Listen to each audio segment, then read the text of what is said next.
काटोल नगरपालिकेच्या सार्वत्रिक निवडणुकीच्या शेवटच्या टप्प्यात पोहोचलेल्या प्रचार सभे निमित्त आज आपण इथे जमलो आहोत। मंचकावर उपस्थित राहुलभाऊ देशमुख, नगराध्यक्षाच्या उमेदवार आपल्या अर्चनाताई राहुलभाऊ देशमुख आणि सर्व मान्यवर।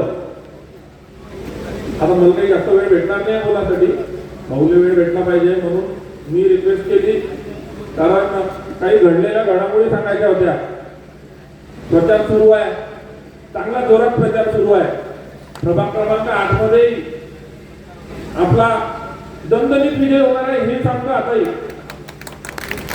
त्यांची एवढी घाबरून केली आहे।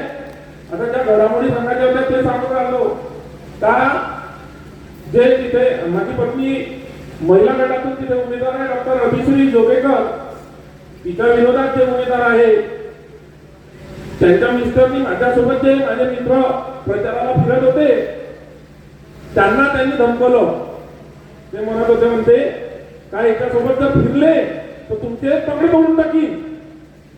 ठीक आहे, आता 3-4 दिवसा पहिलीची गोष्ट, मित्र होते ते तर भेटणारे नव्हते, ते मानून घेतलं। त्याच्यानंतर माझ्यासोबत महिला फिरत होत्या, त्या महिलेने धमकायला दिले, म्हणजे याची एवढी दाखवून गेली आहे का आपली फिल्म जाणार आहे। आणि आज तर अजून नवीनच कानावर आलं का त्यांना अजून नवीनच पवित्रा काढला, काहीतरी ते समाजाचं करून राहिले का, यांनी निवडून आणता का, याने निवडून आणता का।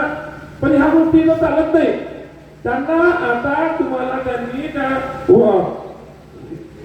वोटरनी, त्या आपल्या प्रभागाच्या वोटरनी तुम्हाला 2-3 वेळा संधी देऊन दिलेली आहे। तुम्ही कधीच त्यांच्या कामी पडले नाही, तुम्ही कधीच कोणाचे प्रश्न सोडवले नाही, तुम्ही कधी कोणत्या एखाद्या विद्यार्थ्याला कधी असं म्हटलं नाही का चाल रे बाबू तुला नोकरी पाहिजे का, मी तुझ्यासाठी प्रयत्न करतो। कधी कोणाला असं म्हटलं नाही की तुम्हाला घरकुलची आवश्यकता आहे का, चाल मी त्याच्यासाठी प्रयत्न करतो, बोलतो तिथे पुढे तुम्हाला घरकुल मिळवून देतो। तुम्ही कधीच कोणाचे कामं केले नाही। तुमच्या दारावर जर कधी कोणी कामं करायला आले असेल तर त्यांनाही तुम्ही हातून लावला आहे, हे आमच्याजवळ उदाहरण आहे। आता ते म्हणत होते, म्हणजे त्यालाच म्हटलं, ते म्हणत होते म्हणजे काय याची अवकाश आहे का, मला पाडायची। आता अवकाश का आणली ते मी म्हणतो, पा भाऊ माझी अवकाश नाही आहे।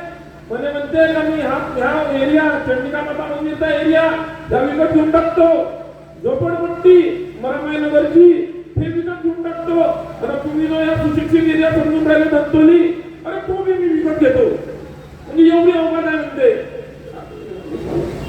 माई न्यायामध्ये एवढी अवकाश मी सांगतो, माई न्यायामध्ये ते सांगतो माई अवकाश आहे तुमच्यासाठी अर्ध्या रात्री उठून दौडायची, माई अवकाश आहे प्रत्येकाचे प्रश्न सोडवायची, माई अवकाश आहे जर एखाद्या विद्यार्थ्याला कुठं नोकरी लागत असेल, मी एमटेक होता, माई मित्र मोठ्या मोठ्या कंपनीमध्ये मॅनेजर आहे, एखाद्याला जर नोकरी लागत असेल तर त्या विद्यार्थ्याला नोकरी लावून द्यायची माई अवकाश आहे।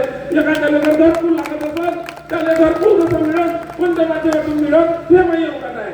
एवढी अवकाश आहे, कोणाला विकत घ्यायची आपली अवकाश नाही हो। जर माझ्याकडून अपेक्षा करत असाल तर ते आपल्याकडून जमणार नाही, हे करू शकतो एवढं तरी। प्रचार आपला आता थंडावणार आहे, प्रचार तुम्हाला शेवटच्या टप्प्यात पोहोचले आहे। खूप पैशाचा मारा होणार आहे आता रात्री। माझे मित्र पूर्ण कामाला लागले आहे, मी ना म्हटलं जिथं दिसले तिथं पकडा, जे त्याला भेटले असं त्याला सांगतो, हे पूर्ण माटून गेले आहे। यायला वाटते आमच्याजवळ महासत्ता आहे, आमचं खूप चालून राहिलं, खूप चालून राहिलं, मस्त पैसा वाटू, मस्त आम्ही मतदान घेऊ, खूप पैसे येणार आहे, पैसे घेऊन घ्यायचे, खाऊन घ्यायचे, अजून जे म्हणायचं तुम्हाला सांगतो। पण मतदान करताना या वेळेस एकच वेळा संधी मागतो, जर मी तुमच्या अपेक्षा पूर्ण करू शकलो नाही दुसऱ्यांदा मतदान मागणार नाही। एकच वेळा संधी द्या, जर कामं नाही करू शकलो दुसऱ्यांदा मतदान मागणार नाही।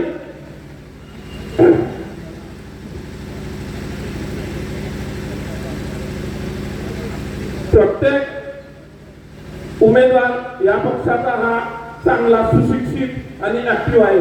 उमेदवार पाहिजे कसे, ज्याला आपले प्रश्न तिथं सभागृहात मांडता आले पाहिजे, ज्याला आपल्या अडचणी समजल्या पाहिजे, ज्याला तिथं बोलता आलं पाहिजे, असं उमेदवार पाहिजे. यायला कायच्यासाठी निवडून यायचं आहे, यायला तुमच्या कामं करण्यासाठी निवडून नाही यायचं आहे, यायला यायच्या घरभरासाठी निवडून यायचं आहे. आतापर्यंत 3 वेळा संधी देऊन दिल्या, ते करून राहिले, आपल्याच घर भरणं सुरू आहे, कधीच कोणाचे प्रश्न सोडवले नाही. मी सांगतो आता डायलॉग आठवला, पक्ष आमदार पक्षही चांगला मोठा आहे म्हणते द्यायचा, आमदारी आहे, पैसा भी आहे, पक्ष आमदार पैसा फौज तो तेरी भारी है, राजनीति में आया मिलिंद जोगेकर, अब कुछ पे भारी है. एवढेच बोलतो, आपले 2 शब्द संपवतो.